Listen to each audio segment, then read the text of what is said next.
Bab ke-103, Miftah suami perkasa. Safira duduk di depan meja rias, menyisir rambutnya yang masih setengah basah. Sesekali dia melirik ke arah kaca bagian kanan yang memantulkan gambar suaminya tengah menatap dirinya dari belakang. "Mas, kamu kenapa?" tanya Safira heran. Miftah yang ketahuan memperhatikan istrinya langsung bangun dari ranjang dan mendekati Safira.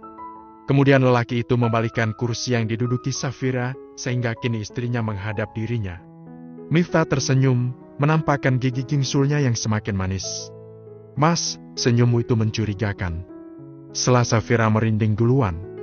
"Aku sudah menunggu lama. Akhirnya, datang juga," jawab Miftah langsung mendekatkan bibirnya ke bibir sang istri. Safira yang awalnya merasa kedinginan, tiba-tiba merasa hangat oleh kecupan dan pelukan erat sang suami. Miftah memang panas sekali, sebab sudah 8 hari menunggu istrinya selesai datang bulan. "Mas, sebentar lagi azan asar. Tidak bisakah sabar menunggu sampai nanti malam?" Setelah Safira, "Aku tidak bisa lagi menunggu, dicicil aja dulu 1 jam. Nanti malam, saya tambah lagi," bisik Miftah tak mau melepaskan sang istri. "Mas, tapi nanti setelah ini kita mandi." "Aku malas mandinya," keluh Safira. "Kau malas biar aku yang mandikan. Aku jamin kamu tidak akan merasa rugi andaikan mandi sehari sampai 10 kali," bisik Miftah. Miftah memang lelaki yang kekar.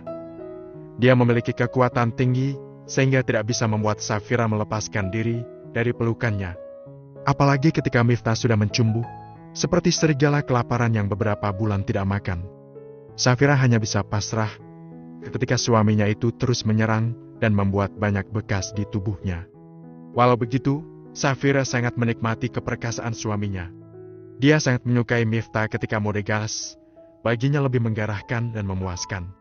Tetapi tidak seperti dulu yang malu-malu, Safira berani membalas dan menyerang. "Safira," desah Miftah sambil memejamkan mata. Safira terjatuh dalam pelukan sang suami, tubuhnya lemas terkuras habis. "Kamu istri kecilku yang nakal," bisik Miftah. Safira hanya tersenyum, tidak mengira jika menikah dengan lelaki yang jauh lebih dewasa itu menyenangkan. Dia merasa selalu dimanjakan. Dalam rumah tangga, Safira memang hanya disuruh fokus merawat anak. Itu pun sejak si kembar dari bayi sudah ada pengasuh. Urusan dapur dan pekerjaan rumah juga sudah ada pelayanan sendiri-sendiri. Bisa dibilang, jika Safira menjadi nyonya yang bahagia. Miftah juga tidak pernah menuntut Safira dibebaskan untuk melakukan apapun yang mau. Meskipun begitu, Safira tipe perempuan yang tidak suka keluar jika tidak bersama keluarga. "Kenapa kamu tersenyum terus?" tanya Miftah.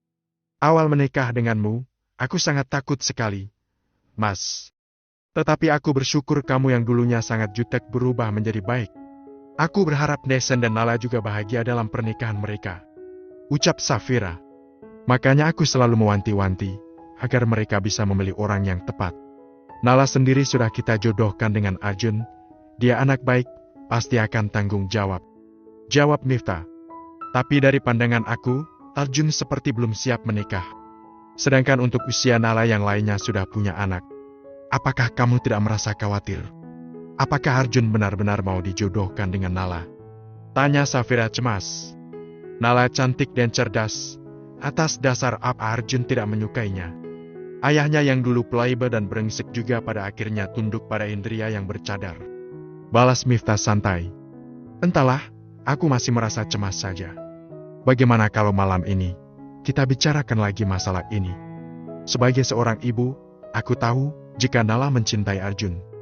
Tetapi sebaliknya, bagaimana perasaan Arjun masih menjadi tanda tanya.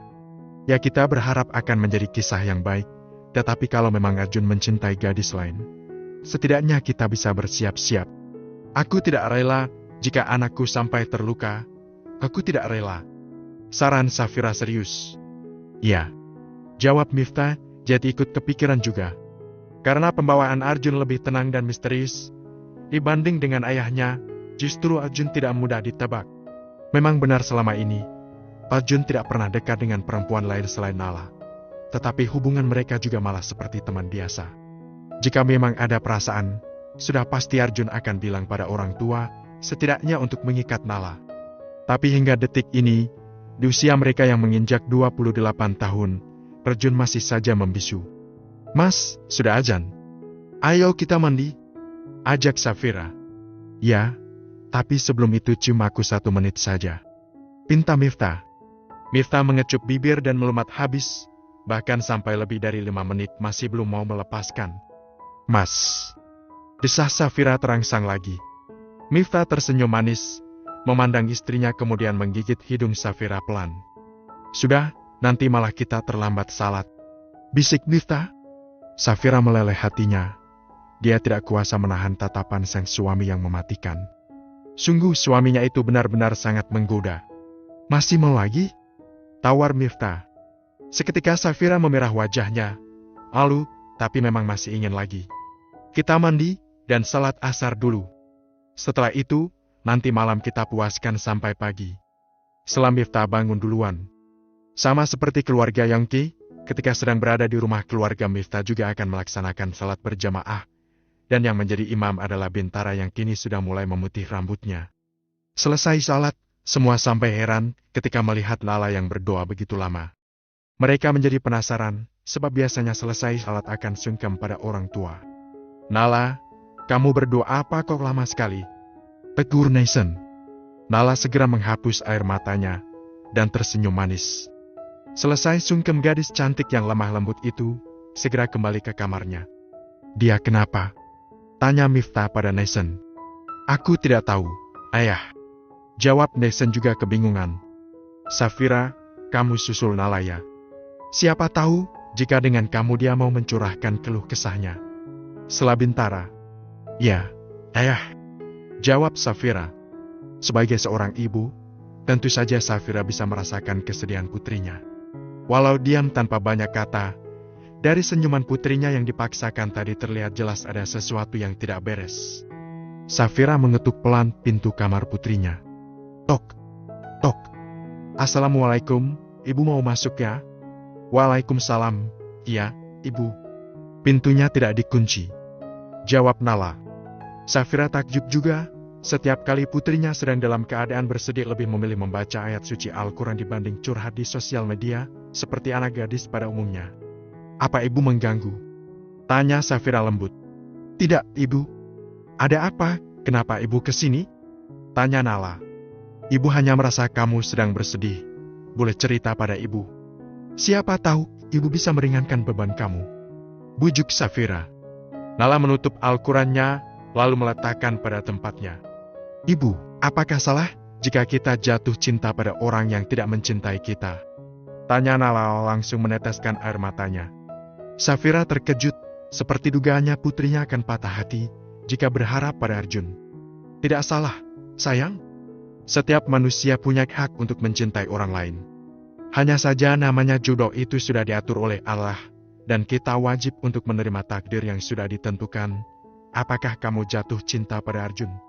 tanya Safira tanpa basa-basi. "Tapi dia tidak mencintaiku, ibu. Selama ini dia sopan dan menghormatiku, tetapi hanya sebatas teman. Aku selalu berpikir, jika masih ada kesempatan bagiku untuk membuka hatinya, tetapi bertahun-tahun kami saling mengenal masih saja Arjun hanya menganggap aku sebagai teman biasa. Tetapi, Nala memeluk ibunya dan menangis terseduh-seduh. "Ada apa sayang?" bujuk Safira penasaran. Arjun mengenal seorang gadis, namanya Lucy. Gadis cantik keturunan Chan, yang berhasil membuat Arjun menjadi seseorang yang berbeda. Walau ateis, tapi Arjun nampak selalu peduli padanya. "Aku sudah kenal Arjun bertahun-tahun. Baru kali ini dia menunjukkan sikap seperti itu pada lain jenis," jawab Nala pasrah. "Ateis. Walau dia cantik, belum tentu orang tuanya setuju Arjun menikahinya. Kamu jangan sedih. Besok ayah akan berbicara pada Om Yongki mengenai perjodohan kalian yang sudah terikat sejak kecil," bujuk Safira tak rela putrinya terluka. "Ibu, untuk apa jika Arjun memilihku jika tanpa rasa cinta?" tanya Nala putus asa.